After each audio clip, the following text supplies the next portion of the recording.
नमस्कार। मैं आरती आप सभी का स्वागत करती हूँ। छोटा सा गीत गाने जा रही हूँ। सावन का गीत है। अब की सावन में हो, अब की सावन में देवघर घूमा दपिया, ललसा पूरा दपिया ना। अब की सावन में देवघर घूमा दपिया, ललसा पूरा दपिया ना। जाइब देवघर नगरिया खत्म होइया सब बीमारिया, जाइब देवघर नगरिया खत्म होइया सब बीमारिया। इहे मनवा के हो, इहे मनवा के ललसा पूरा दपिया, देवघर घूमा दपिया ना। इहे मनवा के ललसा पूरा दपिया, देवघर घूमा दपिया ना।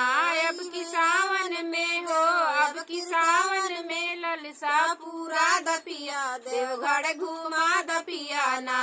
अब की सावन में ललसा पूरा दपिया, देवघर घूमा दपिया ना। अब की सावन में ललसा पूरा दपिया, देवघर घूमा दपिया ना। आई देवघर की बहार लगे मेलवा बाजार, आई देवघर की बहार लगे मेलवा बाजार। अब की देवघर के हो, अब की देवघर के मेलवा घूमा दपिया, देवघर घूमा दपिया ना।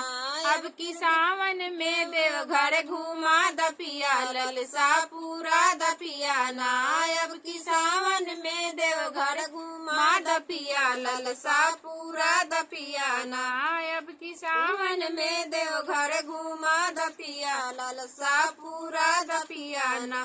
एगो साड़िया ले आई दो कनन दिसे पहनाई दा, एगो साड़िया ले आई दो कनन दिसे पहना दा, एगो साड़िया ले आ दो कनन दिसे पहना दा, एगो साड़िया ले आ दो कनन दिसे पहना दा। अब की देवघर के हो, अब की देवघर के दर्शन करा दपिया, देवघर घूमा दपिया ना।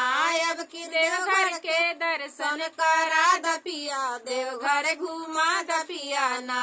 अब की सावन में ललसा पूरा दपिया, देवघर घूमा दपिया ना।